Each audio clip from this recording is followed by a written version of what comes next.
Number 14. We've already got 14 podcasts that we have recorded. This is Parenting on Empty, and we are going to be talking about personalities. Different kind of personalities that everybody has. We won't talk about multiple personalities. That's another show. Not for us. Not for us. For somebody else. We're not qualified to talk about that. The personalities of your children. Yes. And discerning them and figuring out how to nurture it, nurture the good parts, and put some borders around the bad part. Show them how to control the negative parts of their personality. Exactly. And all doing that all while you are parenting on empty. Speaking of that, this is an unrelated story, but I thought I would share this with you. I was talking to a client, and we were talking about parenting in your 50s. And, as I talk about this in the podcast that we do, you run across a lot of people who can really relate to that. So that's kind of encouraging. They say, oh, yeah, we're in the same boat. We're older and we have young kids. And they were telling the story about their kid came home from kindergarten, and I'm not sure what grade it was, but the class was trying to determine who had the oldest parents. And the kid was excited as they were coming home from school. Hey, guess what?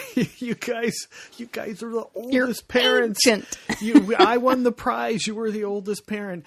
And here's the real kicker. They said, and even the teacher, you guys are older than the teacher's parents.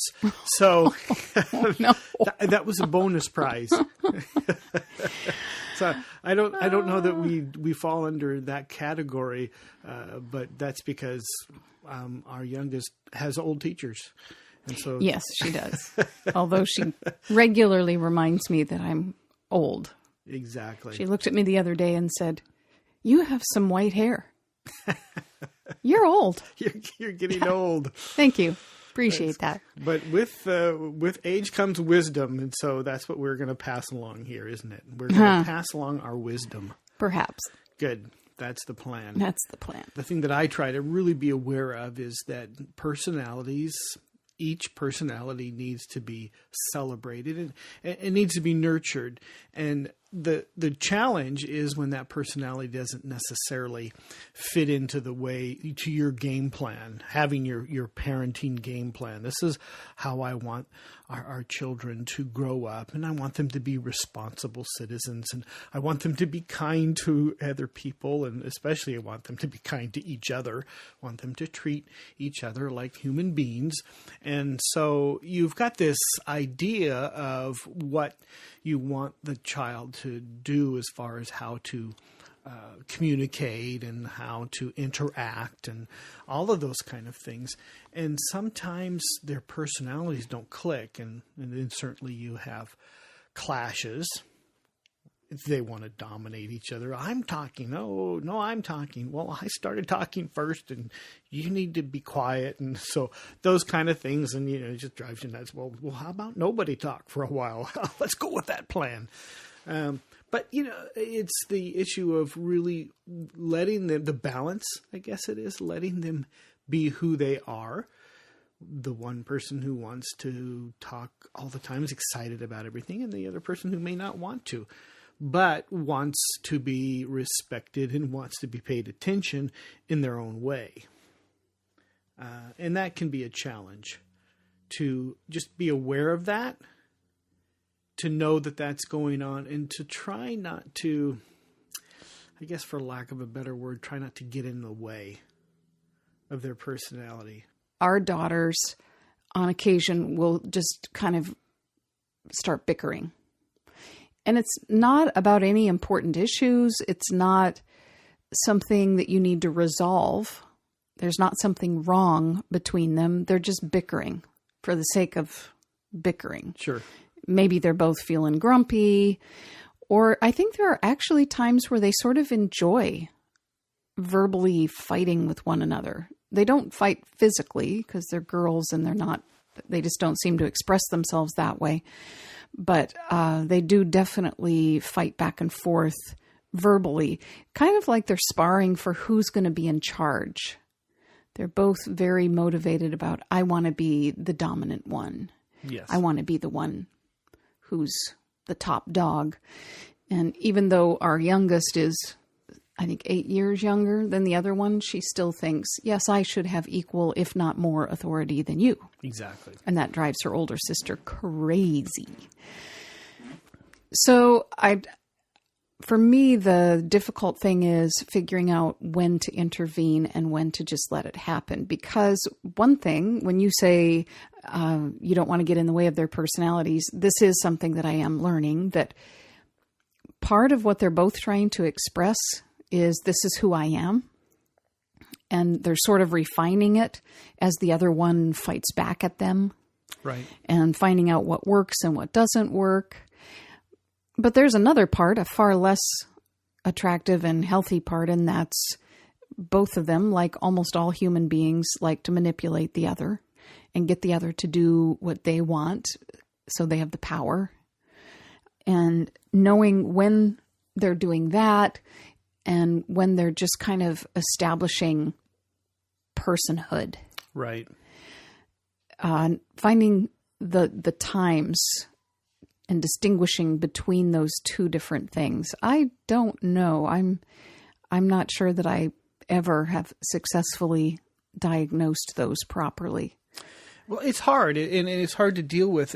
And for me, the thing that I try to at least keep in mind and take stabs at as far as dealing with the kind of expressions of their personality that can sometimes, be destructive or just be mean, and is to redirect that and give them some positive things to think about. And we both have talked about that, that aspect of if you say something critical about the other person, that you need to balance that out with saying 10 positive things. And so we've done that game before. You got to say 10 nice things about your sister that you really like about her. And that's just a way of redirecting their mindset to say, I should really be thinking more about good things. And sure, there's things that irritate me about that person or about my sister, but there are a lot more good things that are there than the bad things. And so try to redirect that, and then try to provide constructive ways for them to develop their personality. An example with our oldest, I try to communicate to her about her personality and what impact that has on other people around her, and say, you are a very encouraging person. You look around and you see the positive aspects about people. You really seem to focus on the good things, and you reach out to that person because you like being with people and you like to encourage people. And so the fact that you want to be with people and to communicate and to make a connection, to make connections with people, that is stronger than the fact that person might not be exactly who you want them to be or exactly the kind of person you like. I think that's probably the best way of dealing with that kind of issues. And even in sibling things, I mean, you do that, you talk with her about that with her relationships with everybody, not just with her sister. Right. But in talking about sibling bickering and sibling conflict, and it works for all other conflicts as well, but we tend to see the faults of the people in our family, and we tend to feel more free to express our lack of appreciation for those characteristics with family than we do with anybody else. Mm-hmm. You just have some sort of social inhibition with people outside the family. And I know that some people feel like when kids get into fights of any sort, you really just need to leave them alone and they will sort it out themselves. Right. You were just talking about helping our oldest child, Mariah, to remember some things about her personality, the positive parts about her personality, and to focus on those and develop that. I don't think, because of my perspective on humanity, I believe there is a lot of good in humanity because we are created in the image of God. But as a result of the fall, after Adam and Eve, sin entered the world, and all of us have a self-centeredness, a bent toward sin. Mm-hmm. And so our daughters, as wonderful as they are, have sinful inclinations. And part of what you're talking about is just trying to equip them to transcend sinful inclinations and instead choose what they believe God would be more pleased with. And this whole idea of not intervening with kids and letting them work it out themselves, they don't already have all that information, and they're not thinking that way. Every single one of them is basically self-centered. That's just human nature. And when left to their own devices, they do frequently find a way to resolve the problem, but it's not necessarily a healthy way. And frequently it's might makes right. Whoever's the strongest decides this is the way it's going to be resolved. Now, once in a while, your kids really make you proud and they come up with a very fair and equitable solution, but usually it's when you have trained them how to do that. And that's what I feel our job is, as we listen to them kind of make their way, navigate their way through relationships, both with one another and with outside the family, that we equip them with, these are healthy ways to fight. Right. These are, it's perfectly fine for you to have your own opinion. And in fact, I hope you do have your own opinions. And it's perfectly fine for you to have your own personality. And that's a good thing. But there are some basic ground rules whenever you encounter another human being, and we will enforce them in the family. And one of them is you respect the other human being. They are equally valuable. That you are not the center of the universe. You're not even in the inner circle necessarily. That other people belong there with you. That we're all in the center of the universe, so to speak. Right. That you're not only to value the other person by showing respect, but you value them by wanting to know what they think about things, by demonstrating genuine interest in their welfare, teaching them to be generous instead of selfish, teaching them to use words instead of just physical abuse or shutting down and just walking away. Right. So kind of equipping them with fair fighting techniques and then teaching them how to behave, not as adults, because a lot of adults don't behave well, but teaching them to behave in a way that is more what humans were intended to be. And try to exemplify that, and just by way of the way you act. And, that's really the only thing you've got going with how you conduct yourself and how you treat the other person. And I really try to keep that in mind as far as always being encouraging and not being negative and not being critical. And I can, unload the sarcastic remarks as well as the next person can, but that's something to really try to be aware of, that what I say is just going to be imitated, because I'm just giving examples of this is how you conduct yourself and this is how you communicate. You can be sarcastic in your communication or you can be positive. And they have the ability, our kids have the ability, all kids have the ability to imitate that. And because of our faith, we believe that they have, because of their faith in God, they have the victory to overcome the suppression. They can make choices. They're not slaves to their desires. They can't say, well, I just can't help myself. We believe they can overcome that. They've been given that because of their relationship with Christ. They have the ability to overcome whatever temptations come their way. They're not going to be perfect. They're not designed to be perfect, but they have the ability to overcome that. They can be successful.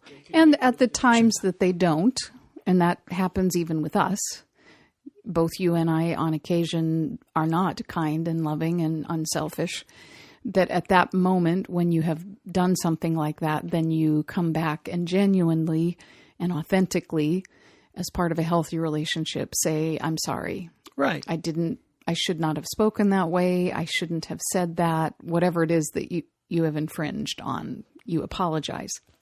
And teaching our kids how to apologize. And that's a hard one as well, because do you wait until they truly are sorry, or do you have them say they're sorry?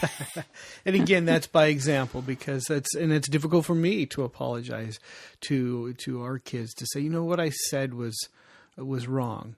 I acted impatiently, and or I was short with you, and that's wrong, and I apologize. And that's powerful stuff. And really just looking at the different personalities and just being aware of that this is who this person is, and say, hey, think about this, and have you thought about that? And speaking of personalities, your personality is better at ignoring their bickering than mine is. Mm-hmm. And that has its drawbacks, but it also has its real pluses.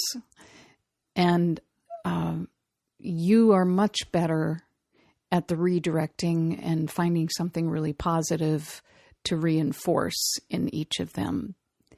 Whereas I will frequently see what they're doing and be slightly overwhelmed. Why are you doing this? And for me, the challenge is not to react to that, right, and instead to just listen to it long enough to figure out exactly what it is that's happening and decide, is this one I intervene on? Is this one that we just separate them for a little while? What exactly is the proper response here? And then how do we get them out of this loop? Because sometimes they're just in a bickering loop. Right. Yeah. Just break out of that loop. They just need a little time. And sometimes it can be something as simple as take this outside and throw the ball for the dog. And if they do that, their attention is redirected.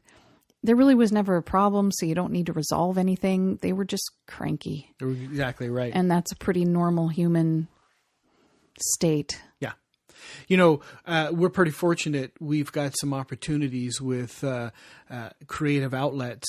And before we started this podcast, we were talking about some different ways of illustrating these issues of taking advantage of directing personalities and really celebrating personalities. And Mariah, our oldest, has that real spirit of compassion and loves people and loves reaching out to people. And she has the opportunity to go on a missions trip down to Mexico, and they're going to build some houses, and they're going to visit an orphanage. And it's really just a trip of compassion, reaching out to people, serving people, and trying to encourage people. She is really excited about going to that orphanage. Mm-hmm. And certainly that's her background, and both of our children are adopted. And so, and she had the opportunity when we adopted our second to go to the orphanage, where we picked up Michaela and brought her home. So she has that experience of visiting one orphanage in India, in Bangalore, and she is very excited about going down to Mexico to another orphanage. And there's opportunities for her to love and to reach out. And she's very excited about that. So excited that when they said you had to raise $600, as much as in her world that's a lot of money, she decided, yep, that's what I'm going to do. Mm-hmm. And she either knows us really well, or she picked up on our clues that we weren't going to fund that trip for her, that we would assist, but that if this is what she thinks that God wants her to do and she has a real desire, then she needs to kind of work ways out and pray about it and see what God does. And she has gone out of her way to go find ways to earn money. She's been very creative in thinking about, I could do this, I could do that. And we have given her opportunities around the house saying, well, if you want to do this extra kind of job, not her normal things that are just part of being the family, the job she does to support the family, but extra stuff. Well, if you want to do this, we'll give you this amount of money to do this job. And so she's been doing those kinds of things, both in the family and outside the family. But we also, as part of knowing her personality, have found that she is not really motivated by negative repercussions. Right. They sort of just shut her down. She just stops functioning. But she really flourishes under positive. If you do this, this, and this, here's the reward, the good thing that will happen to you. So anytime that we have wanted to see a change in her attitudes or behaviors, we've tried very hard to find what's a motivation, what's a goal that we can put in front of her that she could strive for, that when she hits that goal, there will be a good consequence. Right. And we've done the other as well, like taking away privileges or grounding her or saying you can't do this anymore, whatever that behavior was. But while it sometimes would address the issue of the moment, it doesn't change her heart. Right. Ever. Exactly. And so when we would take away, we would also have to supplement that with putting something positive in its place and saying, now let's work towards this, and you can earn back that privilege, or you can get the whatever the item was that was taken away. I didn't tell you about this. This just happened last night, where she's tried to get her sister into a position because she wants to take a picture of her. Yes, and her sister screaming, "Let me go! Stop doing that!" And no, come here! I got to get your picture. She wants to put it on Instagram, and so it's becoming a very combative moment between her and her sister. And I want to put a lovely picture of us on Instagram now. Stay here. Trying to capture that special moment, but it's turning into warfare. And so I told her, Mariah, sometimes it's better just to live the moment rather than to capture it on film. And you could tell the wheels were turning. And that's something, obviously, with me doing video and I do a lot of video for family stuff and try to capture everything. That's something I struggle with.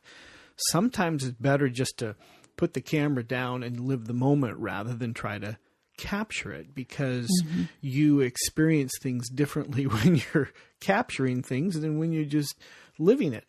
And so I tried to present that challenge to Mariah as a positive thing. Here, let's try to do this, or at least think about this, rather than saying, well, you just put your camera down, quit doing that, stop doing that, leave your sister alone.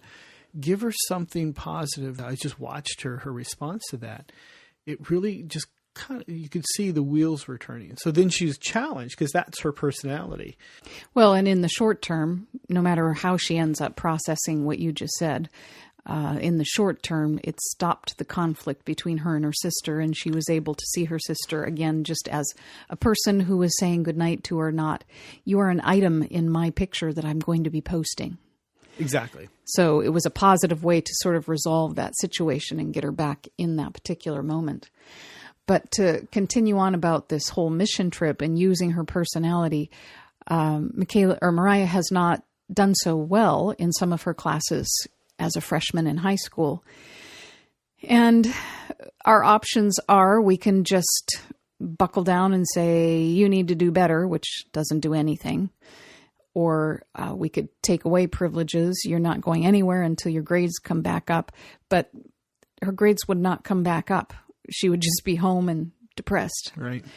And so we were able to use something that she really wants to do, and that's this mission trip, which is really funny because it's a total hard work mission trip. This is not a trip to Disneyland. It's not something where she's getting a lot of people paying her attention and she gets to do a bunch of really fun stuff for herself. It's a trip where she's going to expend her energy and her time to help other people. Right. But because she really wants to go, this is her positive goal. And basically we told her, we want you to go. We think this would be a really great opportunity for you, but we also don't want to damage your opportunities after you get out of high school by letting you go do this at the expense of your academics. Right. So here's what we need to do. We need to see these academics come on up. We need to see some better grades in these classes. We need to see that you're catching on. So what do we have to do to make that happen?